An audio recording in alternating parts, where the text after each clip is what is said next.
Okay. Or E. Oh my gosh, Barrett, it's been quite a season on Bridge and Tunnel. Season 2 is a full journey A little for bit. We have lot. things going on this season. For all of the characters, I actually, know there's like a we new get to leave journey. Long Island.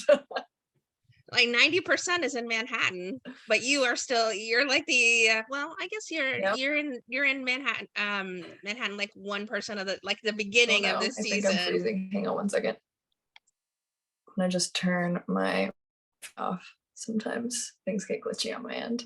Can you hear me? Yeah. Okay, good. Sorry, I missed your last like 30 seconds, I think.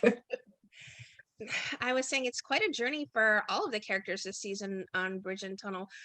And we go from Lizzie being down a band member to Lizzie gaining a band member to Lizzie maybe question mark changing her relationship status. Yeah. It's been quite a journey for everyone. When you saw what was going to happen with the band at the start of the season, when you first read the scripts, did you get them all at one time, or did you find out at once how Lizzie's journey was going to be this season? Yeah, usually, Eddie Burns is amazing, and he's our director and our writer, and he also created the show, which is like very rare for television. So I'm told. I'm new here, so it's so I'm still figuring out how things work. But yeah, he tends to write the seasons like as a film, and so typically we get everything all at once. And also he's like, he's been an actor for many years, so he tends to like let us know what he's thinking to see, get our input and see what we're comfortable with. But yeah, I think at the end of season 1, it was clear that like the band members were going to be a little flexible, and we didn't know like who, how we were going to develop those characters or who was going to end up playing those roles. But Eddie found out, not through me, although I have obviously ratted out other cast members for being able to sing or play instruments for a musical, obviously, because now people are singing who would never otherwise be singing. That's my fault. But Gigi is a drummer. All of her siblings play instruments. And so Eddie kind of found out about that skill set that she has. And he was like, that's perfect. We're going to write Tammy into the band. And so we were like, that's the best thing ever. And we knew that probably the end of season 1. But then once we saw the script and saw how he kind of like got that character into the band, like I think the first few minutes of episode 1 of season 2, it's like it's one of the most fun scenes I've ever worked on, because it's backstage, everybody's screaming at each other, trying to figure out how we're gonna fix the situation of no longer having a drummer and needing to play a gig in 5 minutes. But yeah, I mean, it's so exciting to have Gigi in the band, and we've become pretty good friends, so we were very excited to see that happen. I find it such a unique pairing too, because she's kind of straight-laced and very put together, and you guys are just hardcore rock and roll. Erica's hair is everything. So I found it so great that you all are wonderfully good friends despite the differences you all seem to share. Yeah. And also there's that one familial connection that you and Pags share as well. I just love the first episode, I should say, when your mom walks in with leather, or your dad's walks in with Leatherman, and he's like complimenting her, and the both of you have such vast different responses to it. That's one of my favorite scenes. But towards the end here, we're talking about this final episode for the season. I think is such a big one, and it's so moving, and it's a revelation. You as Lizzie seem to have a wall up when it comes to her relationship with Erica's character. I'm sorry, I'm blanking on her name. No, that's okay. Listen, we call each other by a bunch of different names here, don't worry. The two of you have been friends for so long, and now there's this wall up with Jeannie. Is it Mhm. because Lizzie's afraid to cross a boundary, or is it because she doesn't want to ruin a friendship? Is it both? I think it's I tried not to think too critically about why. I think one of the things that's really fun about playing this character is she's written to be super reactive and kind of like antagonistic, and she doesn't have a lot of like internal monologues. It's all just based on like, I feel this way, so I'm just gonna fucking say this. Like, and that's very liberating just as a person to kind of like hang out in that character for a little while. Because I wish, I think we all wish that we could just like say and do whatever we want all the time.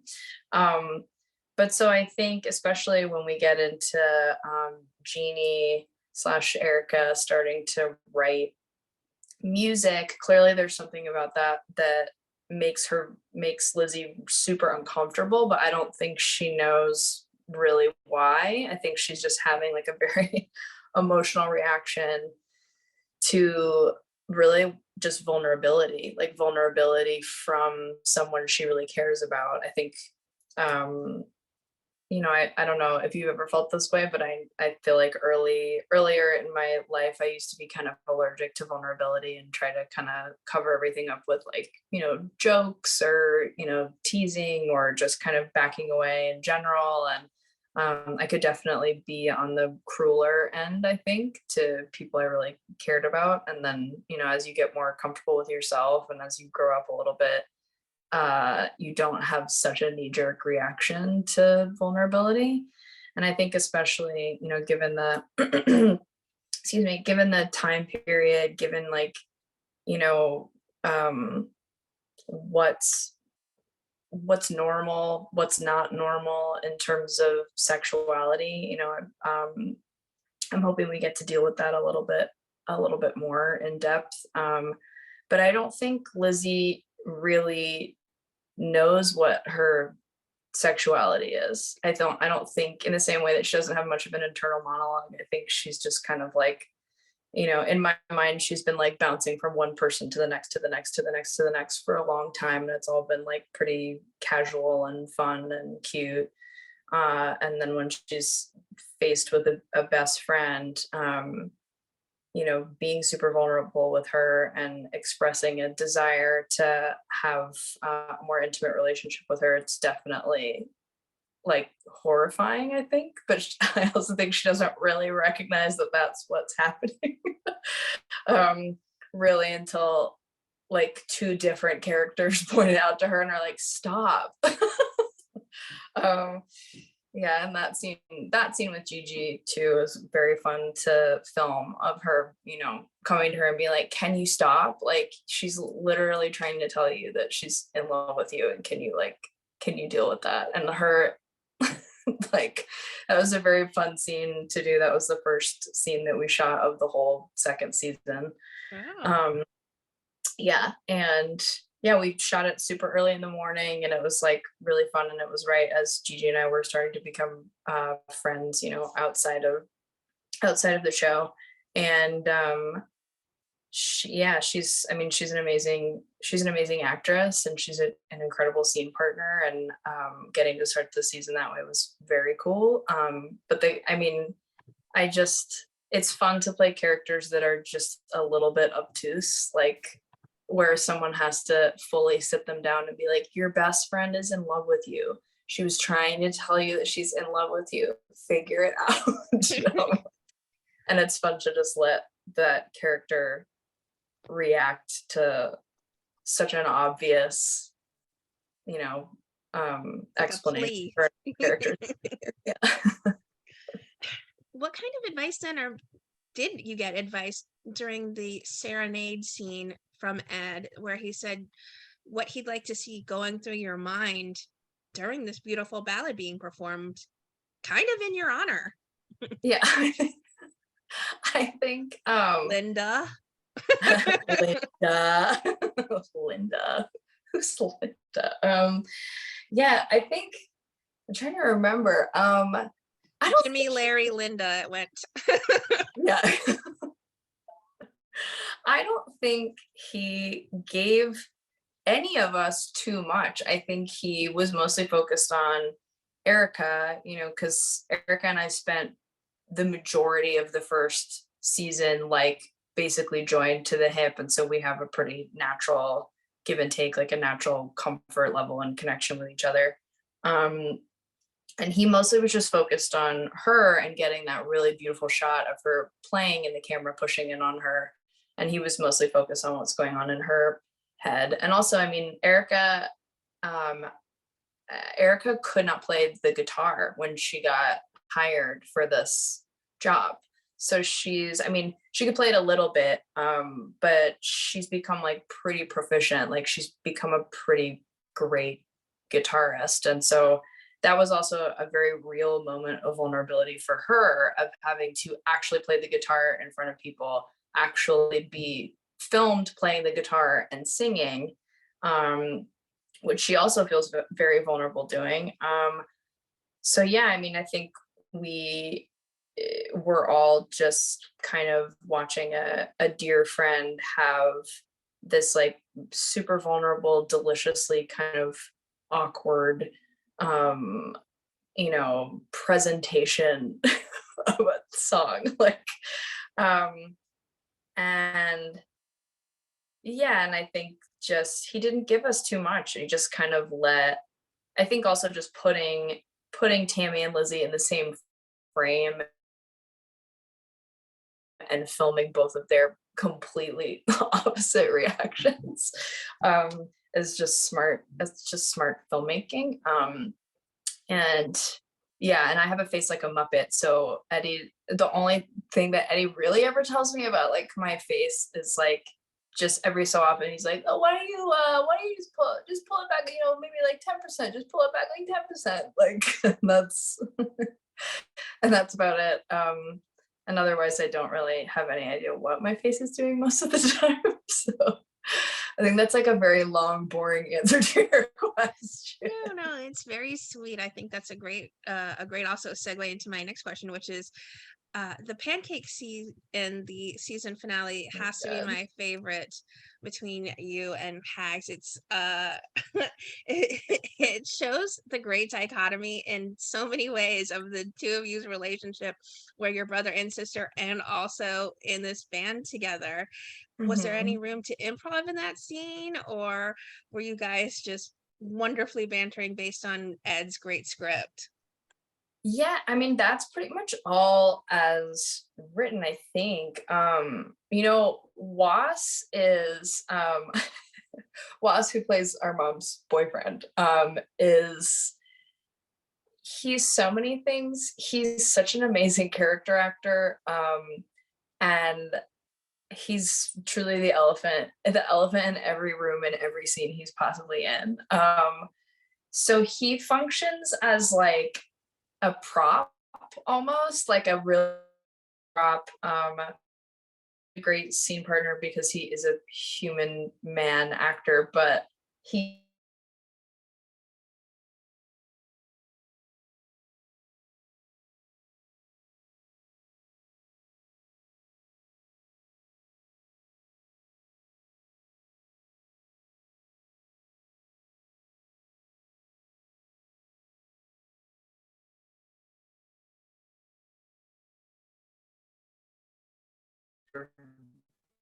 your body has to actually eat.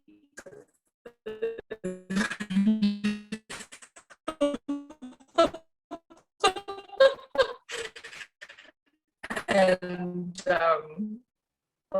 and I think you can saw most of that was just Eddie writing good, which I think he does build the dynamic between the two of them, where like clearly there's a lot of love, there's a lot of like support, but that's not really something that they're gonna like say a lot. It's mostly just like, can you stop fucking everything up? Like, can you please stop fucking everything up?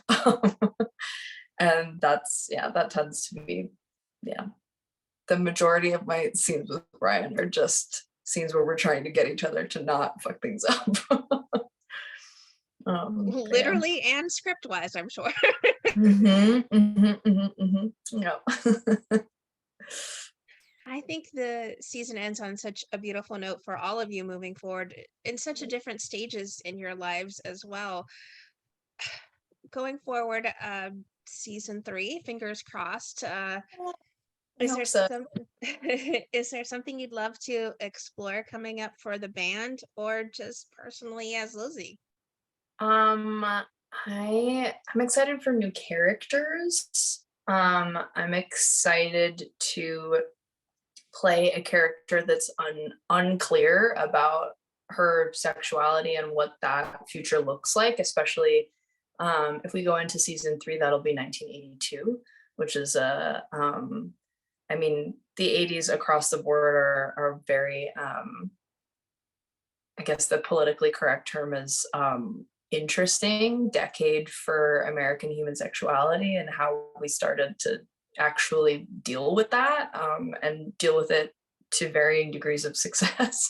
um, so yeah, I mean, I think there's a lot there of just playing the lead singer, the female lead singer of a punk band in 1982 who's unclear about her sexuality, who's also like on the cusp of, as Pags always says, rock and roll glory. And that's a lot to explore, and then potentially navigating and interpret.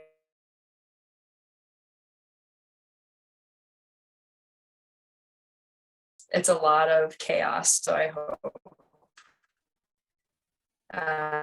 obviously we're hopeful we're gonna get another season and we get to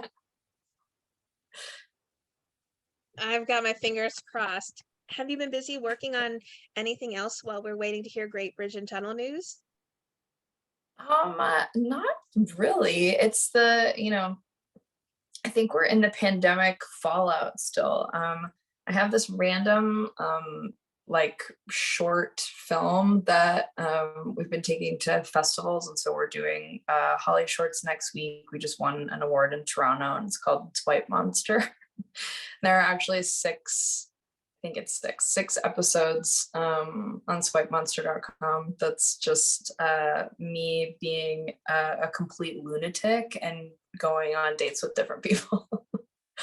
But it was super fun to make, and so we're hopeful that we might get to adapt that into something larger, something with more longevity. But yeah, that's mostly what we're we as in like the royal we, not Yes. like that's mostly what we but no, I'm just hopeful that we get to go back to Long Island and have summer camp and be Virgin Tunnel kids again, because it's such a blast. Are there any possible plans for an album on your end at all?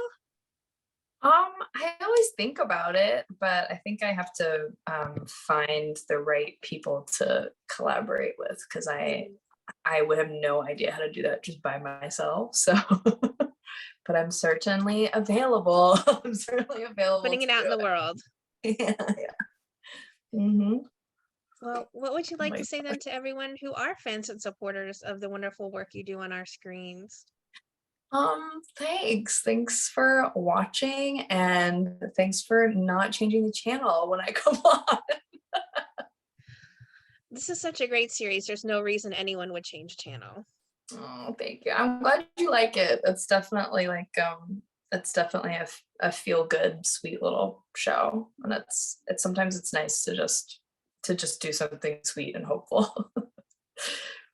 I'm sure you, as a part of social media, you get plenty of compliments from Long Islanders as well. They're focusing on this beautiful. Well, I think they're going to have to wait until this final episode for them to truly appreciate being from Long Island after you've named basically every musician that's ever existed that stemmed from Long Island. I think they'll truly appreciate Bridge and Tunnel. Including insulting Barbara Streisand, which, by the way, Well, she's not punk rock, so I think she love won't Barbra take offense. Yeah. I don't think she's going to take offense to that, since you guys were just basically listing bands, well, you were trying to at least, or musicians who are truly rock legends that stem from there, with a minor comparison, I mean, a minor mention of Billy Joel at some point. I know, we're still pulling for Billy Joel to make a cameo appearance at some point. That's like, it's a running joke on set. We're like, when's Billy coming? Is he coming today? Is he coming tomorrow? When's he gonna be here? Does he want another season? Does he want a recurring arc? What does he want? He'll just be playing the piano like in the background. He doesn't have lines. It's point. Can't think of anything better than just a recurring role for Billy Joel on Bridge and Tunnel. You're the opening act. Wildfire could be the opening act at some point.